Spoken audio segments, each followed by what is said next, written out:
Should it be a physical or a chemical sunscreen? And what on earth are they? That's what we're going to talk about today. So, suntan lotion 101. Okay, you need protection from UVA, UVB. UVB, Which is ultraviolet spectrum of light. UVB, B for burn. That is the one that makes you go red. It's the one that helps you create vitamin D. UVA, A for aging.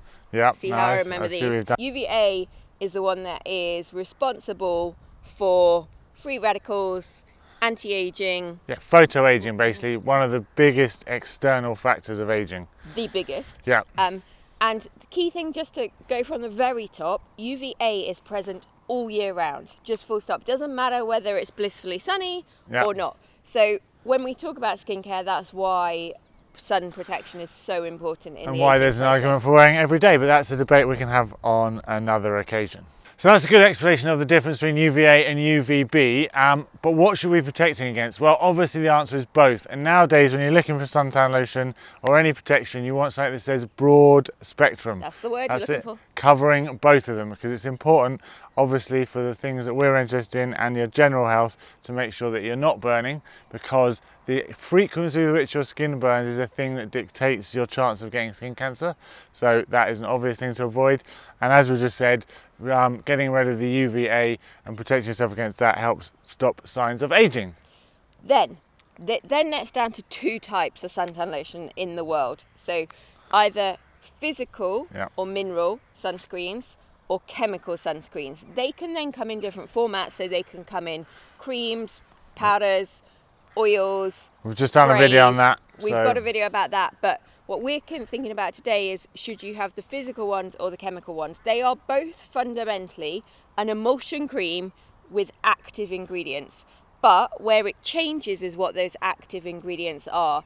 And we always try to be balanced in all of our skincare. Like, I know that we will go for physical ones, but I need you to know the pros and cons of both and what they are. Well, ironically, in the US, they call the chemical one organic sunscreen, because the chemical in it, or the atoms in it, are carbon. Anything made with carbon is called an organic compound, although they would not go through the FDA or the UK Soil Association.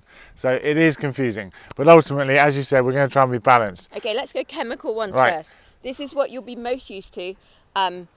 If you've grown up in the UK, this will be everything you would have had to put on you as a child, like Sultan, Pitsboan, P20, everything that when you go into a supermarket, drugstore, you will find. And they will be an emulsion cream, and then... Well, or an oil, but the way they work is that the active ingredient is actually absorbing the UV radiation. And the word you'll be looking for is something like oxybenzone, avobenzone. Yeah. Those are the kind of keywords. Again, things that we would avoid, but these are the things that work. And as I said, they absorb the energy of the UV light, so your skin isn't getting attacked by it, and then they basically radiate it out. So that's how it works. They fundamentally work really well. Yeah, they do. I mean, that is why they were invented, and that is why they've been so popular and reliable. They work really well. The challenges is the potential health risks of the ingredients, and also the film that lies over the top of the sea. Like, it is a piss poor choice for coral and sea life predominantly. Yeah, when it washes off your skin, because as we said, nothing's really 100% water resistant. It's getting washed off when you're in the ocean. So yeah, like we said, it does work, and it has got some benefits of, feeling confident. It's very good for that broad spectrum we talked about, but it's not something we would choose in terms of the chemical and they're everywhere. That's what you'll have most ability to get. Formulations. Okay. Yeah. Set 2. Physical or mineral sunscreens. They are an emulsion cream with 2 actives. Very simple. They will always be the same at the moment. Yeah, especially in America, because these are the only 2 that are accredited. Zinc oxide, titanium dioxide. And they are basically physical blocking particles that sit on your skin, and they scatter and reflect the light back. So basically it's literally like a barrier. And the UV rays are bouncing off and not getting to your skin, whereas the chemical ones, they're actually absorbing the UV rays. So they have that white feeling, certainly. Yeah, that's how you'd recognise them, because they're a bit whitish. It's a bit like painting yourself. Think cricketers, the way they used to put like zinc sticks. That is what they are. They're harder to put on without a doubt, although daily they're getting better because Yeah. brands in the natural sector are working on them like we're working on at the moment. They're much harder to make.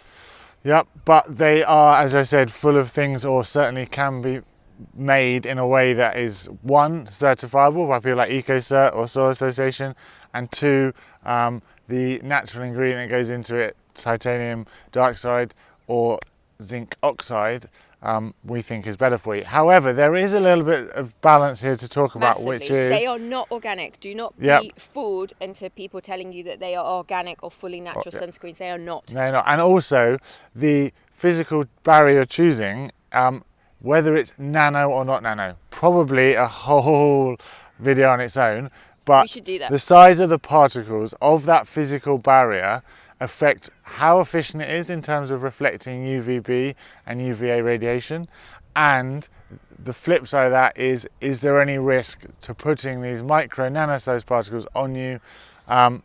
It's a big thing.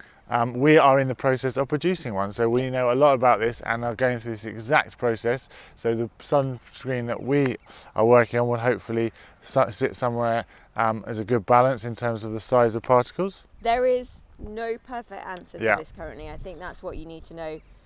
There is a huge education piece. I hope that gives you the kind of real top line in helping you explain it. And really, there is still a choice to be made.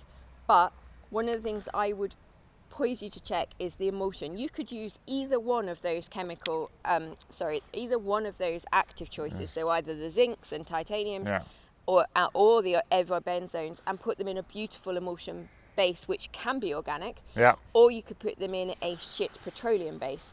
So the one thing you can control is the base. yeah. So make sure that that is good. Then it is And still your also, choice what happens in the physical or chemical world. and also using it. Let's face it, that is the other choice you should definitely be making. Yeah. So there you go. That is how it works, physical versus chemical.